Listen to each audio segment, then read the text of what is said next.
ಆತ್ಮೀಯ H16 news ಅರ್ಥಾತ್ ಹೇ ಸೀತಾರಾಮಗೆ ಸ್ವಾಗತ. ನಾನು ನಿಮ್ಮವ MI ಅಥವಾ ಮಲ್ಲಪ್ಪ ಜೊತೆಯವರು. ಆತ್ಮೀಯರೇ, ಇವತ್ತು ಬಹಳ ಪ್ರಮುಖವಾಗಿ ನಿಮ್ಮೊಂದಿಗೆ ಭಾಳಷ್ಟು ಮಾತಾಡಿದಂಥ KPSC ಹಗರಣಗಳ ಬಗ್ಗೆ, KPSCಯ ಅಧೋಗತಿಯ ಬಗ್ಗೆ, KPSCಯ ಭ್ರಷ್ಟಾಚಾರದ ಬಗ್ಗೆ ಸಾಕಷ್ಟು ಮಾತಾಡಿದ್ದೀವಿ.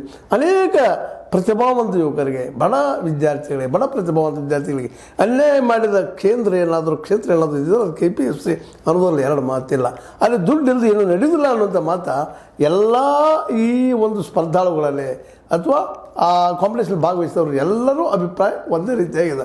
ಯಾರು ಹೆಚ್ಚು ದುಡ್ಡು ಕೊಡ್ತಾರೆ, ವ್ಯಾಪಾರಿ ಕೋಟಿ 50 ಲಕ್ಷ 20 ಲಕ್ಷ 30 ಲಕ್ಷ ಕೇಳಿಕೆ ಸಾಕ ಹೋಗಿದೆ. ಇದಕ್ಕೆಲ್ಲ ಕಾರಣ ಏನು ಅಂದಾಗ ಸಾಕಷ್ಟು ನಾವು ನಮ್ಮ ವಾಹಿನಿ ಮೂಲಕ ಹೇಳಿದ್ವಿ ನಿಮಗೆ, ಹೇ ಸೀತಾರಾಮ್ ಮೂಲಕ. ಇಲ್ಲಿಯ ಸದಸ್ಯರು, ಇಲ್ಲಿಯ ರಾಜಕೀಯ ಪ್ರೇರಿತ ಸದಸ್ಯರು, ಅವರಿಂದಾಗಿ ಇವತ್ತು ಗಬ್ಬೆದ್ದು ಹೋಗ್ಯದ. ಜೊತೆಗೆ ಅವ್ರನ್ನ ರಂಭಿಸ್ಕೊಂಡು ಹೋಗುವಂಥ, ಅವ್ರಿಗೆ ಅನುಕೂಲ ಮಾಡಿಕೊಡುವಂಥ ಅಧಿಕಾರಶಾಹಿಗಳು, ಅಧಿಕಾರಿ ವರ್ಗದವರು ಅಲ್ಲೇ ಪರ್ಮನೆಂಟಾಗಿ ತಳ ಉರಿದ್ರಿಂದಾಗೆ ಇವತ್ತು KPSC ಪೂರ್ತಿ ಗಬ್ಬೆದ್ನಾಲಿಕ್ಕತ್ತದ.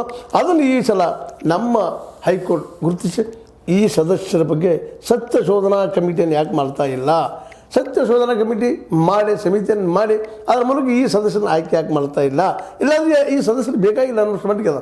ನಿಜವಾಗಿ ಇದು ಬೇಡಪ್ಪ, ಈ ಸದಸ್ಯರು ರಾಜಕೀಯ ಪ್ರೇರಿತ, ಅದ್ರಲ್ಲಿ ಏನಿದ್ರು ವಿದ್ವತ್ತಿದ್ದಂಥ, ಆ ವಿಷಯಗಳ ಬಗ್ಗೆ ಜ್ಞಾನ ಇದ್ದಂಥ ಜನರನ್ನು ಸ್ವೀಕಾರ ಮಾಡಿ ಅದು ಪ್ರಾಮಾಣಿಕ ಅವ್ರ ಇತಿಹಾಸ ಇರಬೇಕು ಅವರು. ಅದಕ್ಕೆ ಸತ್ಯ ಶೋಧನಾ ಕಮಿಟಿ ನೇಮಿಸಿಲ್ಲ, ನೇಮಿಸಿಲ್ಲ. ಇದು ಭಾಳ ದುರಂತದ ಕೆಲಸ. ಇವತ್ತು ಹೈಕೋರ್ಟ್ ಅದಕ್ಕೆ ಗರಂ ಆಗಿದೆ, ಸೆಟ್ ಆಗಿದೆ.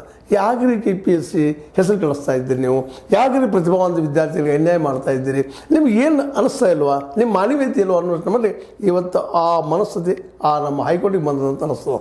ಯಾಕಂತಂದ್ರೆ ನಾವು ಇವತ್ತು ವಿಚಾರ ಮಾಡಿದ KPSC ನಿಜವಾಗಿಯೂ KPSCಯಲ್ಲಿ ಎಲ್ಲೋ ಒಬ್ಬರು ನನಗನ್ನಿಸ್ತದೆ ಭಾಳ ಕಡಿಮೆ ಜನ ಮೆರಿಟ್ ಮೇಲೆ